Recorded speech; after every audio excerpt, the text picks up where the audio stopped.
Hey, we got this really good question from our buddy James here. Let me pull it up. And he's asking about his energy and social interactions. He says that, he can talk with others and provide good energy for about an hour or two when he's in group settings. But after that time, he becomes almost disengaged from a lack of energy, lackluster and quiet. He says he just ends up sitting there, the lack of focus, like a sink full of water being drained rapidly. And he finds this to be a problem. He says, do we have any suggestions how I can maintain my interest in these conversations with other people, or should I just change the people I hang out with? Dude, I can totally relate to you a lot. And as energetic as I am, and as much as I can talk in these videos, I mean, some of my videos are like 20 minutes, I can go on and on and on and on. There's a big difference between interacting in a social group of people where there is an exchange of energy, those who have higher energy and those who have lower energy. And just like water, energy, like you mentioned, goes from higher to lower, and people can drain you. I talk to a fucking camera. This camera doesn't do anything to me. It's just a lens, and I can go on and on and on and on.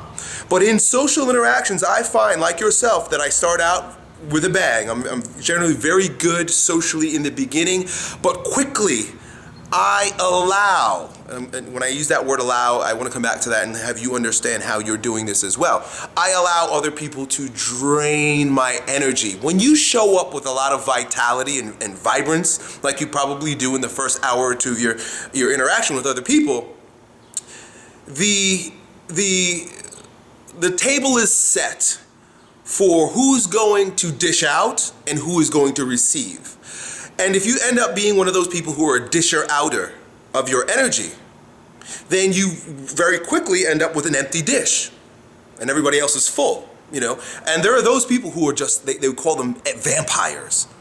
They're just endless pits, bottomless pits that will drain you of everything you have, all of your nourishment. If we continue to use that metaphor of the table, they will just eat and eat and eat, and you'll give and give and give. And you can very quickly not only just lose your energy, but become very resentful to people in your group or the group as a whole. And I personally, and I would invite you to also consider that you have to protect yourself. Before you get to this point where you're completely drained and now you feel guilty for not being able to interact socially, recognize that in your personality, and I relate to you in this particular way, you're a giver. You just give it all out there. So in that way, you're also you're not just a victim, but you're also the creator of this imbalance between energy that ultimately leaves you drained. I've recognized this about myself, and I've battled with this since I was very young. I mean, I remember being in elementary school, and I was just a firecracker, ball of energy, right? I had so much energy they gave me pills to shut me down a little bit because I just had too much of it. And because I was, 10 years old, I had so much of it that I just like a machine gun everywhere. And I'd go home, take a nap, and then I'd be good again, That doesn't work when as you get older, and the drainers, the vampires, become more pathological, and you start recognizing the pathologies, the sicknesses, and how they're using you to feed their illness in this way. So without going down that route. And you quickly start putting up fences, start putting up walls, and you start being very cautious about who you relate with and how you dish out your energy.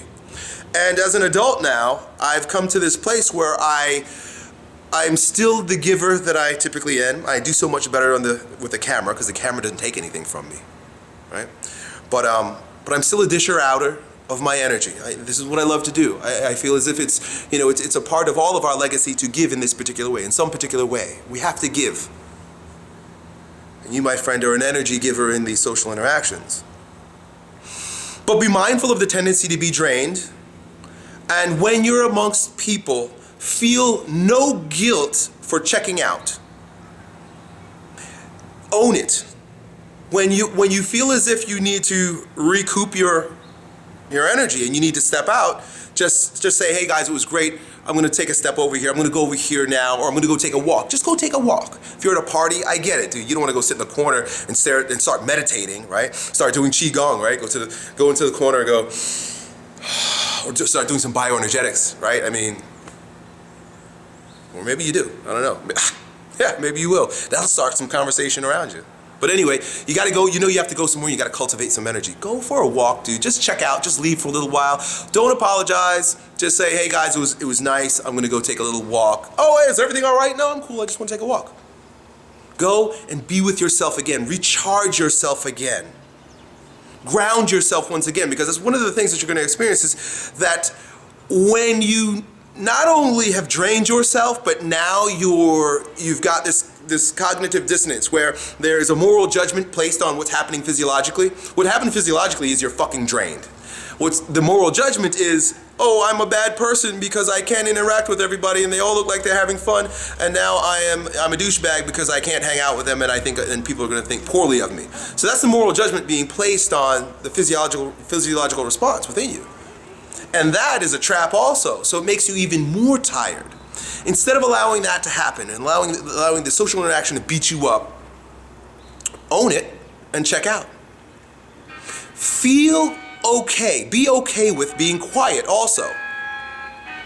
When you're in social interactions, I don't know what's going on over here,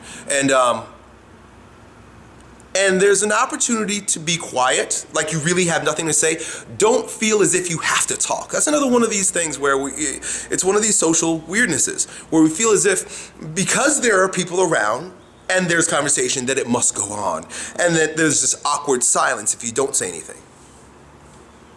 When that awkward silence shows up, you know what's a really cool thing to do that will ground you? It'll focus you, ground you, and it will change the energy completely. Once you get past the awkwardness, is to look at the other people. Look, be the one to look in the eyes and breathe deeply. If you look in someone's eyes, right, in the awkward silence, and you find that your breathing has been interrupted, now you're increasing the level of anxiety and making the awkwardness that much more awkward. But if you just stop and you just be with the moment, be it another dude or a woman, and you just look at each other and breathe, there is a level of intimacy that occurs that goes far deeper than the superficial words that you're spitting at each other because you feel you have to. In fact, you might find the greatest communion between yourself and others in the group in that moment of silence. Breathe through the awkwardness, and you'll find that there is a deeper level of relationship that you can develop. So that's it, man. Don't feel bad about it. People always want to talk to me and shit. Don't feel bad about it. Own the moment. Step away and gather yourself if you need to. And seek to develop deeper bonds with people instead of superficial bullshit language about sports and the weather. Done.